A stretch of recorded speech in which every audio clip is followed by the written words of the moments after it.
Ready to go. Some soothing sounds here at Gulfstream Park as we jump headfirst into a new racing week here, just 10 days out, in fact, from the Pegasus World Cup on Saturday, January 23rd, and our palm trees there standing at attention. A rather pretty picture outside from one of our favorite vistas on a fast and firm January the 13th. Again, a week and a half is your countdown to the $3 million Pegasus Dirt, the $1 million Pegasus Turf. Acacia Courtney, Jason Blewett, glad to have you with us, everybody. And it's hard to believe, Acacia. I mean, we are almost smack dab in the middle of January 2021. The time is going by very quickly, and of course, it's all Pegasus all the time as we lead up to that big race day, one of the marquee days of the championship meet, and it's promising to be a great one once again, Jason. All the big storylines that we've been discussing all along and the horses we've been following. Of course, we'll talk more about that, but I think it's safe to say it's been a unique championship meet once again. It certainly has. We appreciate everybody's support as always, as again we move ahead into a 10 race and kind of a blank slate. We're starting a new week here with a lot going on, and that concerns a little, again, daily housekeeping on this show. That includes a little Beat the Expert action for you this coming Friday. That's right. I'm in the hot seat. I'll be up on Friday. As always, it's free to play. You can register to play on the Gulfstream Park website. It's right there, easy access,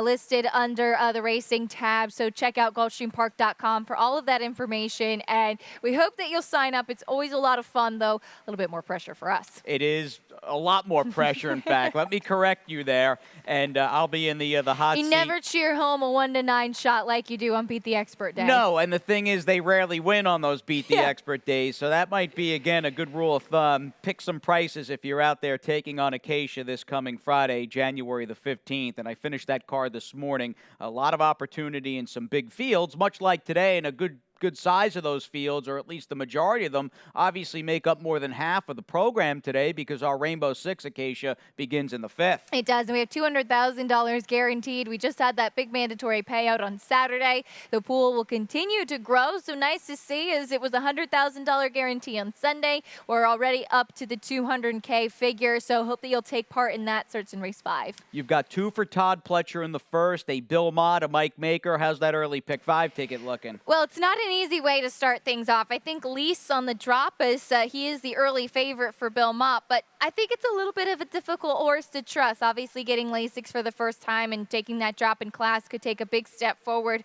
A little bit tough to trust either of Todd's runners either, though. So I'm 4 deep in the opener. I wanted 2 horses with Burhanu, who's back to dirt in race number 2, but hard to kind of pull the trigger on that one. So also take the class dropper, This Dude's No Fool. Using 3 horses in the 3rd race and the 4th race. Some interesting fields as we wrap up the sequence with a state bred maiden special weight. And after the scratches, and I felt like he was the one to beat anyway, just going to stand alone with voter protection, getting the blinkers on. First time in state bred company. He's not usually the type of horse that I'd try to lean on, but I felt like for this ticket, it just seemed like far and above the one to beat. Definitely. Maybe you get a little leverage with him if you can string together, obviously, 4 winners in a row into that 5th race, but maybe you catch a couple of prices here and there, or at least middle of the pack prices. And Chad Brown, busy day ahead of him. He's got a couple of key contenders, none more important, I dare say, than voter protection, who's going to be a pretty short price.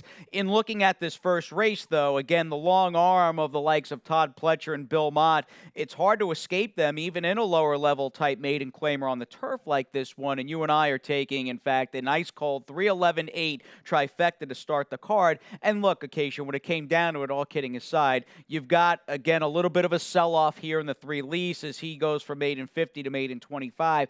And for me, he just drew better, obviously, than both the Pletcher horses way outside. He did, and he has the benefit of never having run this low before. They added the blinkers last time, and it didn't really seem to help that much, nor did the drop in class, but I feel like he's one that's maybe just taken a little bit of time to put things together, and honestly, I think they're being realistic with him and just putting him in a spot where he could potentially be successful, and we've seen the barn in a good group roof lately, getting Lasix for the first time. Demon, I think, has the same kind of questions as he's taking a drop in class for the first time to this level, I should say.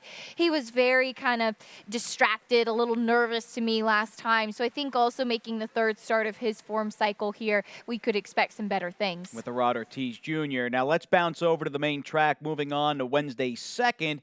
$35,000 to $30,000 three-year-old maiden claimer. You've got a cast of 8 and two different looking horses, pretty disparate resumes, I must say, for horses like the Deuce, Berhanu, for Safi Joseph Jr., and even the 4, This Dude's No Fool. But, man, I'll tell you, I felt these two horses made up or comprised maybe 90% of this race, 85 to 90%. In my eyes, they look the most important, and you and I, in fact, like the two favorites, led off by Safi's horse, who's been training up at Palm Meadows. My biggest reason for putting Berhanu on top was the fact that he does get the blinkers on today. And we'll take a look at a recent work, as you mentioned, up at Palm Meadows, and he was putting the blinkers on that day. He has a lot of early speed, and he was also, at this point, wanted to kind of highlight this. You talk about horses getting out a bit, and I think that this is a perfect kind of explanation of it. You see the rider using his body weight on the inside horse to keep him in a straight line as he has his head cocked a little bit towards the outside. He's going better than his mate. He's not a very big horse, but he's fast out of the gate. Those blinkers on, helping him to keep a straight path and kind of channel that energy into that early speed that he does have. And he did, in fact, breeze in company with Tonalism, who made in 20 aside, did debut here last week and won basically from here to Bimini by a lot. Yeah, I think it was 14 or 15 lengths. That horse just galloped. So, you know, for a maiden 35 claiming tag with Berhanu, maybe you construe that work as a positive one, at least as far as who he was working alongside. The 4, This Dude's No Fool, though, again, in terms of just prior measuring ability or metrics on the dirt and basically racing in the afternoon, I feel pretty comfortable saying he's run the best races to this point. He has, and I think the biggest question is that he comes out of a second place finish in the maiden 50 last time. He's in for 35 today, but I do think, and kind of been mentioning this, some of these maiden claiming races from Gulfstream Park West almost feels like you need a little bit of an extra drop coming in into the championship meet because the waters are deeper. So I think it's a logical move for this horse, who did run a good second. He also gets a little bit of a turn back in distance from the 7/8 to the 6 furlongs. Now the day begins for the top 2 trainers here at the meet, Todd Pletcher and Mike Maker in the first, with a combined 3 horses with those two guys. They both see action, or at least their horses do, in Wednesday's third as we move on to this 3 lifetime older $20,000 to $16,000 claiming race. And even again in a lowish kind of restricted lifetime claimer, you've got Todd down on the rail, the Pletcher horse, and the 1 Bold Envoy, who I picked. You've also got Maker then bookending the field on the outside with the 6 Causalistic. And let's start with him, because he's clearly got races that make him the horse to beat, yet we have not seen him in about 9 months. Now, he's second off the claim. They took him for 40. He wins first out for Maker in Paradise Farms in mid-April, and this serves as his first race since then, a long, long time ago. I don't love that, and I don't think probably anybody does. No, I think it's definitely a big kind of red flag question mark. He hasn't raced since April. He drops in class off the bench. He also comes back sprinting as well instead of going the mile, where he really seems to have been doing much better. But they do reach out for Irad Ortiz, and these are connections that are just very realistic about spotting horses too. So clearly there was some sort of issue that put him on the bench for a while from that last start in April on the wet track. He had been in good form prior to that, and obviously has some ability. I think the biggest question is that maybe does he just have a little bit more class than some of the ones that he's facing today, but they obviously have the recency edge. They certainly do. Second off the claim, 6 months or greater on the sidelines. Maker's 0 for 8. Take that with it what you will. The other key component, and I guess it's a continuation here because Bold Envoy is a part of this, the conversation here. You've got a very important 2-horse rematch from the second race here on December the 11th. Believe me, Acacia, I have no issue at all with your top pick, the 4 Wickster's Dream, who just ran a better race than the 1 Bold Envoy. But I'm hoping with Bold Envoy turning the tables, couple of things I'm hoping anyway in his favor. He had not raced in close to, in fact, about six and a quarter months. It was over 6 months when he returned here December the 11th. Now I slot in Todd Pletcher, second off that lengthy layoff on the main here at Gulfstream. I'm hoping that's enough for Bold Envoy, who has been kind of a one-hit wonder in his career, maybe two-hit wonder, hoping he can get the better of Wickster's dream. And that was my biggest question with him, is that he's been in some good barns, and Todd had him back actually for the last time in 2018, which is kind of crazy. Yep. And he just honestly, his races in 2019 and even in 2020 were just bad. So he definitely took a big step in the right direction last time, and nobody was beating Reserve Not Attained, who did come back with a 99 Beyer speed figure for another win after that. So obviously facing a nice horse. I preferred the number 4 Wickster's Dream out of that race. He had been gelded when he came back before that race at the end of October, and it had really made a change in him physically, and I think it was reflected on some of his recent races too. I thought that both of them were live coming out of that Reserve Not Attained race. And being live is something I respect, or at least in my head like about the one Bimini. As we flip the page and move on to race number 4, this will continue our little main track festival here with races 2 through 4 thus far on the dirt. We've got an older filly mare, 6250 Claimer.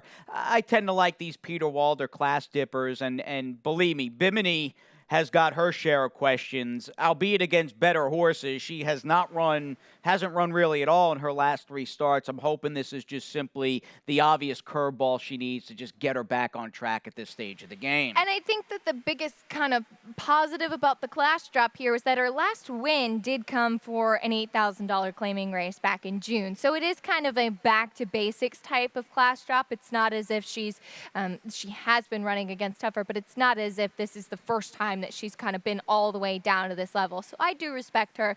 I just gave a nod to a horse that has been running at this level, but really has been just overall in good form, and that's the 6 Beast of Wildwood, who had some interest in last time, beating a nose behind Markistan, and thought that this one could just sit a really nice trip right off the flank of Say Adios. All right, as we say adios to that opening segment, a quick timeout, a Rainbow 6 to catch, and a lot more coming your way here on GP Today.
Week 7 of the championship meet is about to get underway.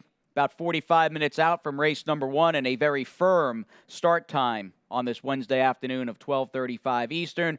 Little overcast, little cool for South Florida standards. The temperature in my car this morning said 67 as I made my way south down to Gulfstream Park, but a pretty view, and we're happy you're with us, everybody. Jason and Acacia, welcome back. Act 2, second segment of this Wednesday edition of Gulfstream Park today. And not only, Acacia, do we have $200K guaranteed in the Rainbow Six and some really nice races coming up in the second half of this card, we are also talking about, why not, another round of the Stronach 5 in just a couple of days. It's great every week, every Friday, and we are so happy to have Golden Gate Fields back in the mix, back open on January 15th for Golden Gate. So all 3 of the Stronach tracks will be in the mix. We'll have 2 from Laurel Park, 1 from here at Gulfstream Race 8 on Friday, the 3rd from Santa Anita, and the 3rd from Golden Gate. So Everything is covered. A lot of action in a short amount of time. Yeah, firing on all cylinders with the gang. It's we're getting the band back together, and that's a good thing with that 3:55 Eastern start time.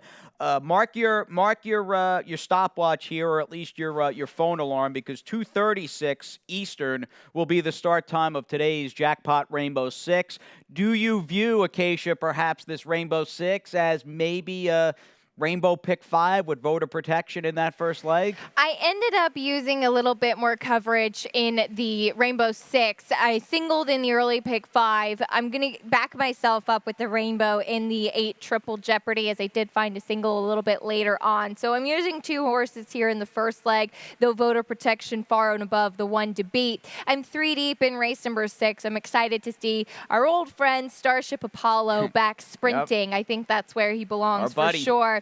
The one and only. I like some prices and a very good turf maiden special weight in race number 7. I'm 4 deep in there. Some nice horses and some nice older horses going 9 furlongs on the grass in race 8. We'll talk more about that. Graham Motion with a very interesting French-bred runner who was racing in Australia recently, in Germany prior to that. As we look at race 9, Hercules is the one I'm just going to stand alone with. I just, so plain and simple, didn't really like anybody else very much in that field. That's a hard race. It's a very hard race. So it was either, as we often run into the case, use 1 or use 4 or 5. Right. So I ended up singling there and 2 deep in the nightcap with My Taiwan On and Cantharus's Image. Fair enough. Now, again, you have at least a little bit of breathing room or a little bit of insurance, not singling voter protection like you did in your early pick 5, but he is by and large the most important horse in the 5th race, and that's by, again, a wide swath. And he might be in a way because he's just in a spot where I think most are expecting him to get it done as he tries Florida bred restricted company for the first time. He might be the most important horse in today's $200,000 guaranteed Rainbow Six. What about the blinkers on following a very grindy Gulfstream Park debut here on opening weekend? And that was my concern with him as we take a look at that race. As he broke well, he was in a stalking spot. And then you could see into the turn already. Tyler Gaffalione was asking him. He has a pedigree, as we pick it up at the quarter pole, to be more of a sprinter. He's got a great pedigree. He's half to Musical Romance. Of course, she was sensational sprinting, and she did win a couple times on grass, and that's why this horse went off as the favorite in that off-the-turf race 2 starts back. Fighting Force came back to run an okay effort in stakes company. I do think Conrad the Red is a fine runner, but voter protection kept on, not as much kind of punch late as I would have liked. And I'm assuming the addition of those blinkers is to add a little bit more follow through. But again, facing Florida bred company for the first time, I think is key. Triple Jeopardy, though, lands in a spot, and to be fair, because you're looking at an odds-on mega favorite here in voter protection for the obvious reasons. You had a couple defections out of this race to boot, the 6 Creative Cloud and the 7 Magical Adventure. So if there is a danger, the danger might just be voter protection. Like, if he doesn't get it done, he's just not that good. His own worst enemy could be. Exactly. So, but if somebody does step up and run a big race to be in the upset conversation, is it Triple Jeopardy, who was second to a pretty nice maker horse last time out? Yeah, I think Chess's Dream is talented, and he won nicely. There was no beating him, but I thought Triple Jeopardy really improved switching to the grass. And he is the half-brother to 3 Rules, who, of course, was good on dirt. But the rest of the family, and I've long felt this, is actually better on turf. So I liked the surface switch last time, and he's got a very tough competitor to face today, but a big improve for him. All right, Louis Saez and Tyler Gaffalione from those outside posts as we fly past the half-mile pole with 42 minutes on the clock. A fast and firm Wednesday, the 13th of January. Time for my late pick 5. And I ran into the same dilemma Acacia did when she was discussing her Rainbow Six sequence and singling the one Hercules in the 9th. It was a similar type notion with me getting up to the 7th race, and I was tinkering around with a few different combinations. I know there's some depth in that field, but I really think the one broke Broken Tables in a spot, not only first-time Todd Pletcher at Gulfstream, and she herself is a second-time starter. And her running line looks solid on paper and looks pretty impressive, but I think in actuality, she ran an even better race. So I'm going to, again, just try to build this thing around her presence in that second leg for $27. Looking at the sequence from start to finish, I didn't have anything too wacky or out of the ordinary, but I'm pretty bullish on the 9 Grazer coming in and running a good race. That horse got 7, got a respectable figure in his first start and got the 7/8 at Tampa Bay Downs, and now his first time JC Avila. I think that horse is going to run a nice one in the 9th, so try to get lucky here, and again, not trying to reinvent the atom, or at least split the atom occasion this first leg, because with the likes of the 4 Soldali, the 5 Vinny Van Gogh, and then our old buddy, your top pick,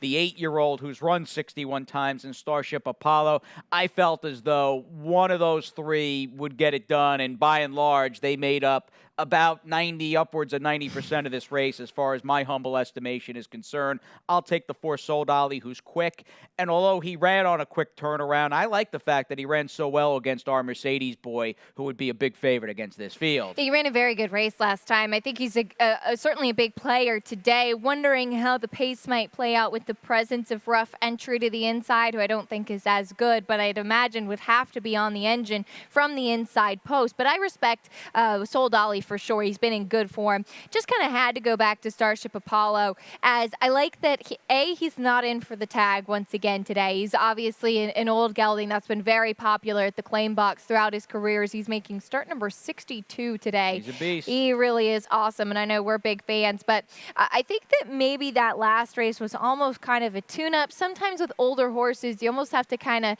shock them a little bit, do something different, and then come back to what they're used to. So I'm wondering if that was the tactic. I don't know the behind-the-scenes story, but he's not a miler. He's a sprinter, and I think he's back in a good spot today. And I do like that Louis Saez takes the call. Definitely, and Kent Sweezy looks somewhat confident. He can run this horse back for 62.50. For sure. Probably get him claimed and be in a race where he's less than 3-1. Yet he's aiming for a richer purse against better horses in that Florida bred optional claimer. Some good points out of you.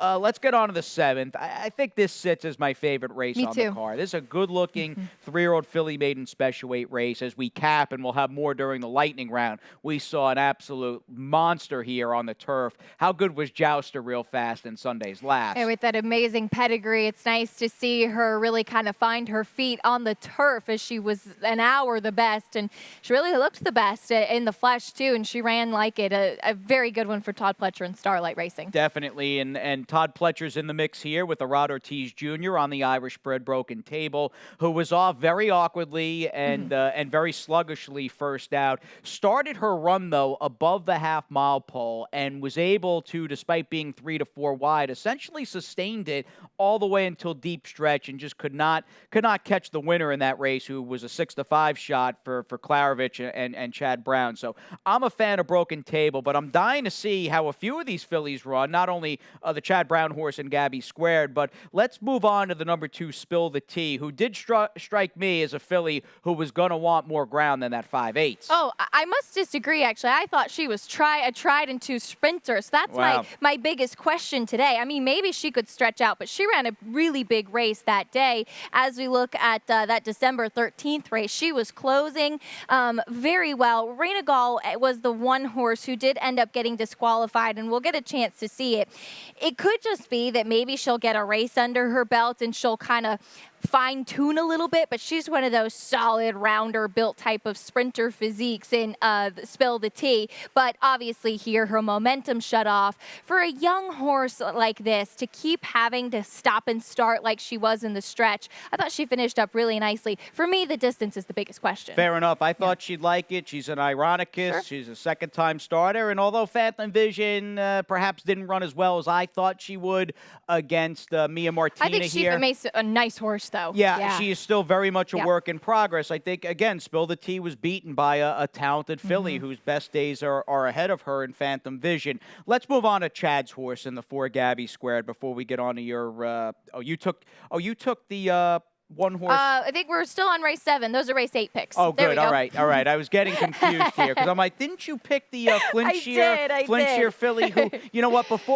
We'll move back to Chad's horse in a second. Your Ian Wilkes horse that you like in this race. I mean, turf, and more turf. She's got a ton of turf pedigree. Elle Forte, she is by Flintshire, who hasn't lit the world on fire as a stallion here in the U.S., but obviously is, if you go off of his record, are going to want turf and distance. So that's what she gets today. I thought that she was kind of just slow into stride. She moved like a turf horse to me. Sparkle factor.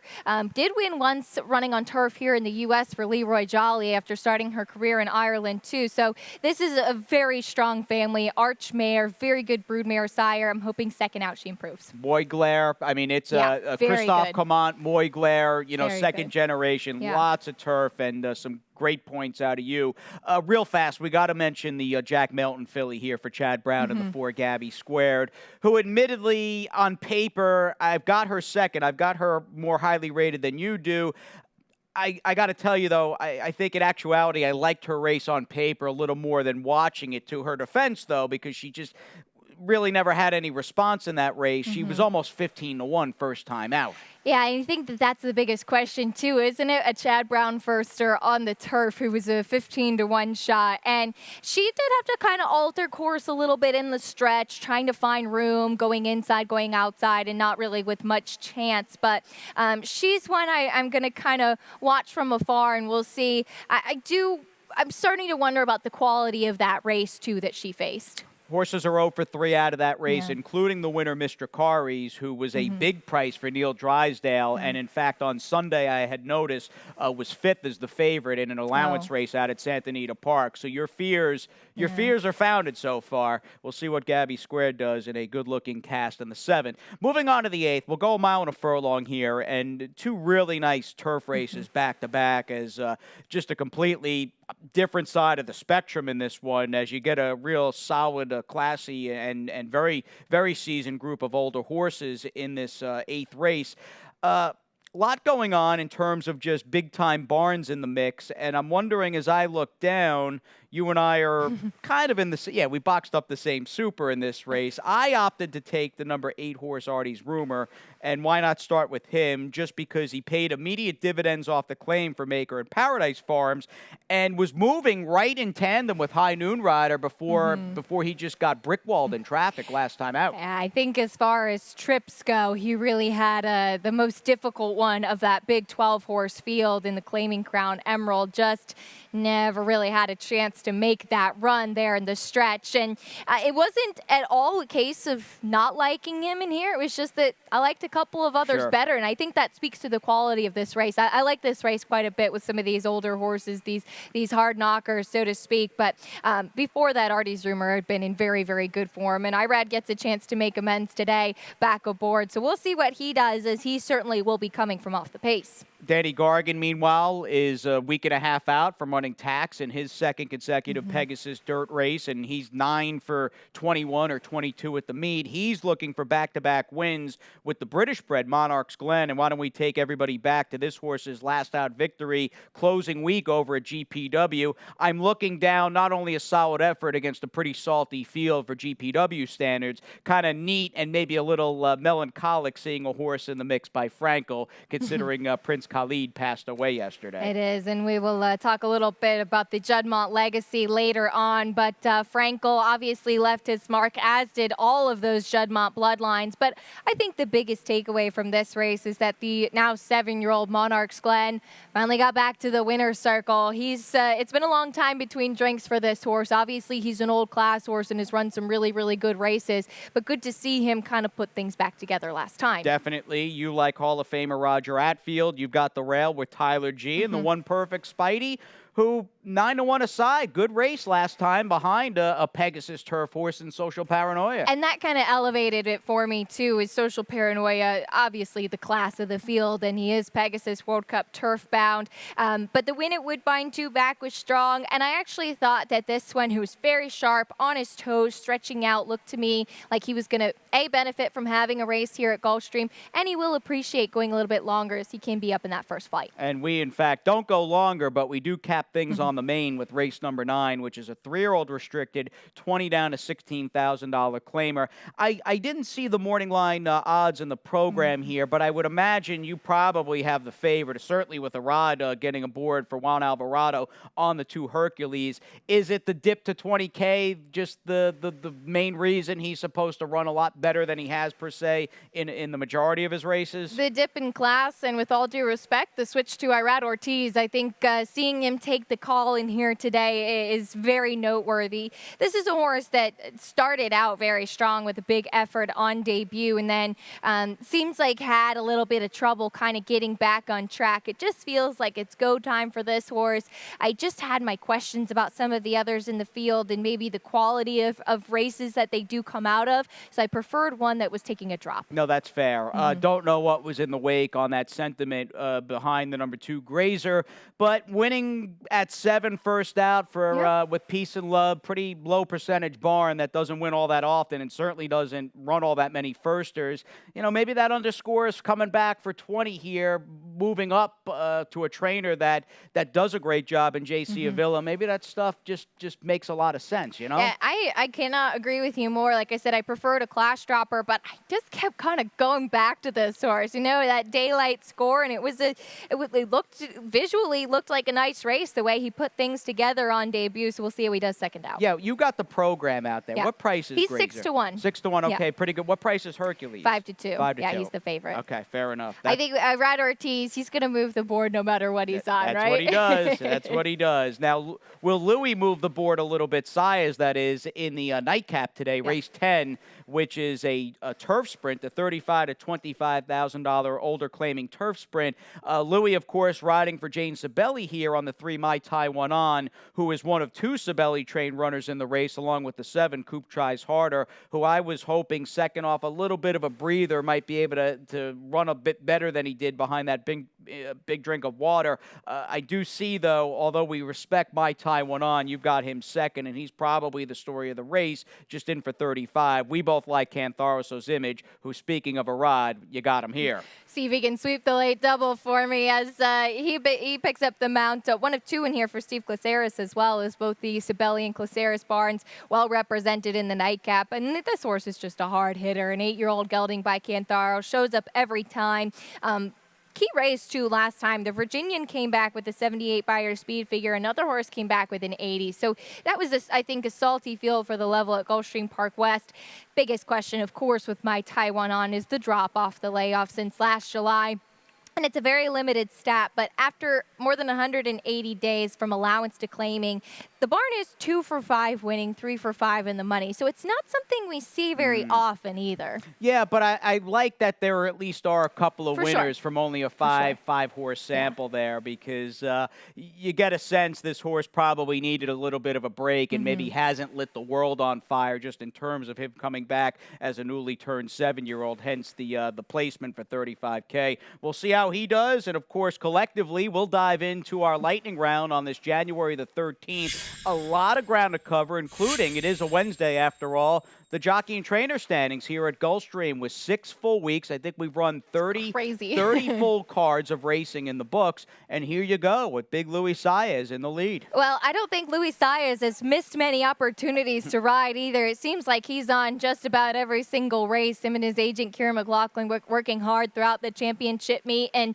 some usual names riding well as always. And we keep saying it, but it's worth repeating. Great seeing Edgar Zayas healthy and having a great meet here. And Todd Pletcher, great, probably doesn't do it justice. He's coming in off another 3 wins Sunday afternoon. 25 wins for Mr. Todd Pletcher with his 16 championship meet titles and a heavy favorite to make it 17. Mike Maker, Safi, Danny Gargan, and Antonio doing a great job. And Todd's 3rd winner here Sunday afternoon or early Sunday evening happened to be Jouster Acacia. And here is this filly by Noble Mission, who was just really, really good. Clearly, she was happy to get on the turf and alluded to that pedigree, second dam, storm flag flying, that just tremendous female family on the bottom side. And look how easily she did it as well under Louis Saez. And I think that's another point with the jockey and trainer standing. Seems like Louis Saez this meet has really been the first call rider for Todd. Yeah, it's amazing. I mean, Johnny's obviously been on that path of being more picky being selective, and Javier not riding currently, but he's been on that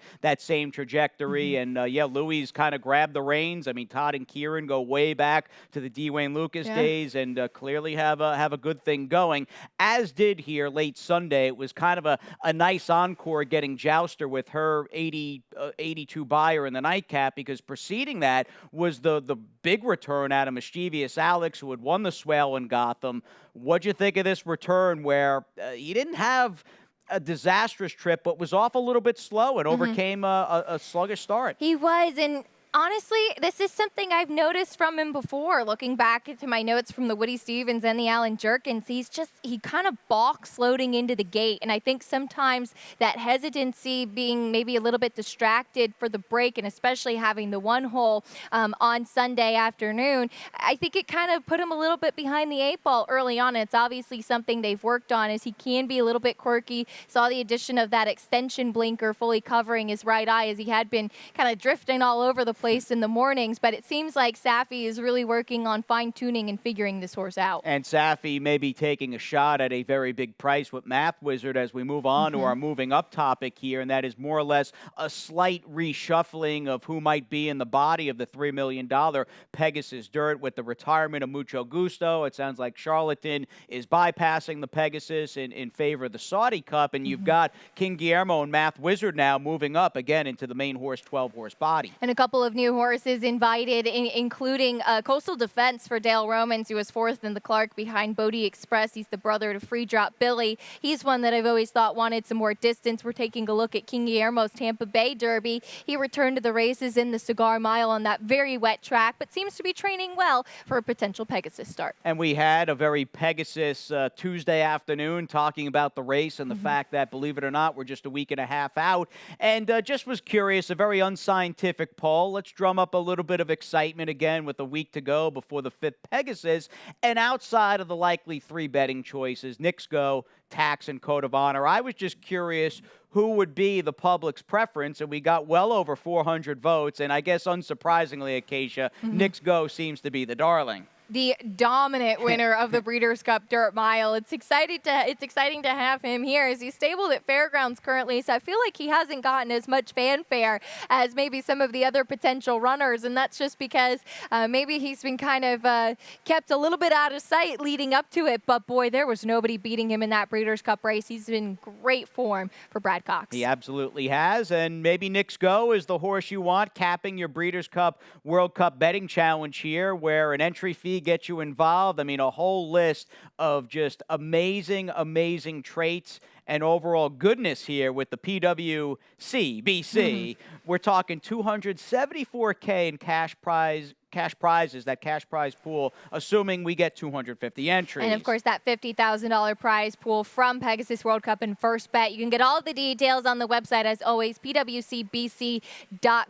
NHC seats up for grabs. I've heard from a lot of players that this is a betting championship that you want to take part in. Definitely, and I want to take part in a successful title defense for Noble Drama this coming Saturday in the Sunshine Millions Classic. This is a pretty tough, at times a little unlucky, Florida bred by Big Drama, who hits when he's right and throws an A effort. He can hit pretty hard, and here he is for Dave Fox and company, winning that race a year ago. What a cool horse he is. And her trainer, Dave Fox, speaking to Ed Gray from the media office this morning, he said, I'd love to have a whole barn full of Noble Dramas. He's just a racehorse. He takes care of himself. He's coming off of a disappointing effort at Tampa back at the start of December, but I think he's back at his home track, obviously here to defend his title, and he will, I would assume, be the big favorite leading into that. You would think that'll be the main event on Saturday's card right here at Gulfstream Park, and sure enough, the old GP by the Sea does have a race in the Stronach 5. As we were saying,